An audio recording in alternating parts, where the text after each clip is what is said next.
Come on, foot. Let's go. Hello there. Thursday. Jeff, did you know? Come closer. It's a secret. Shh.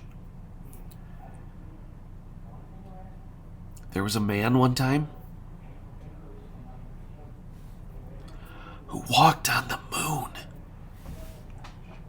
Actually, there were 12 different men who walked on the moon. I know, it seems ridiculous, doesn't it? I mean, the moon, it's way out there. It's in outer space. And for all of human history, people have looked at it.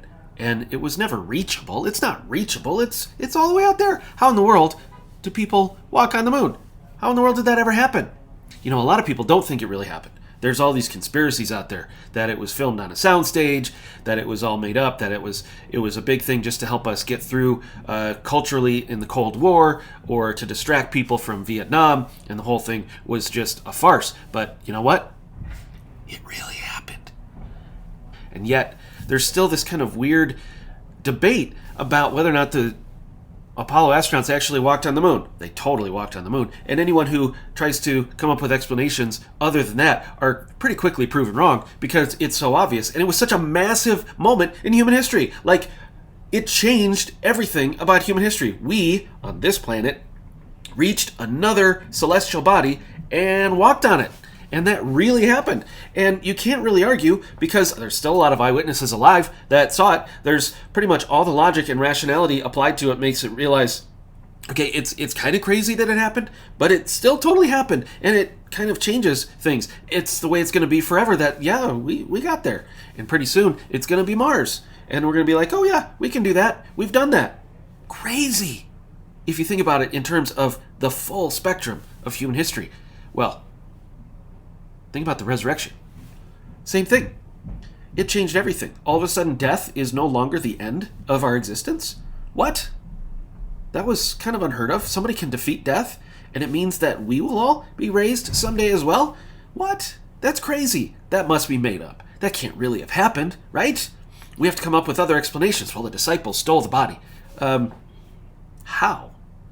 I mean, it's not like this happened in a quiet corner of the world where nobody was there and it was just kind of invented and the news spread. This happened in Jerusalem, one of the biggest cities in the Roman Empire, during Passover week, in one of the biggest pilgrimage times of the year. This happened in a major metropolitan area during a major festival. Word got around. Word got out. People saw him. People saw it and then were telling their friends, this really happened. I saw it. No, it can't happen. It's impossible. You can't go to the moon. You can't rise from the dead. Yeah, apparently somebody did. And we are further away from the moon landing than the New Testament authors were to the resurrection.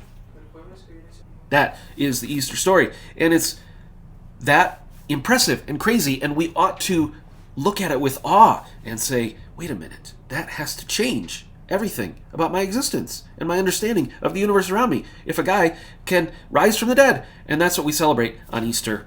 And that's what we're going to celebrate this Sunday, which is Easter Sunday. And we want you to be here, 8:30, 10:15. Tell a friend, bring a friend. Send the YouTube link to whoever you need to spread the word that the resurrection really, really happened. And we know it as much as we know that a man walked on the moon. As much as we know anything, it's a historical event that was witnessed by a lot of people and passed on to us.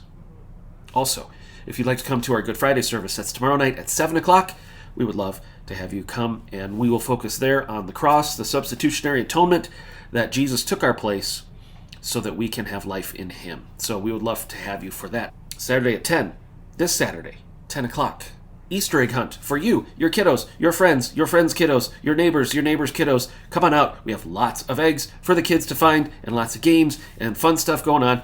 10 o'clock Saturday, and that's a great way to connect with the community so that hopefully they will come on Sunday to hear about the empty tomb, which really happened. And so we're going to celebrate that. That's really the big stuff going on. It is Holy Week, and I'm excited about all of that. So until next time, I'm Jeff. You're you. God is God, and Jesus is alive.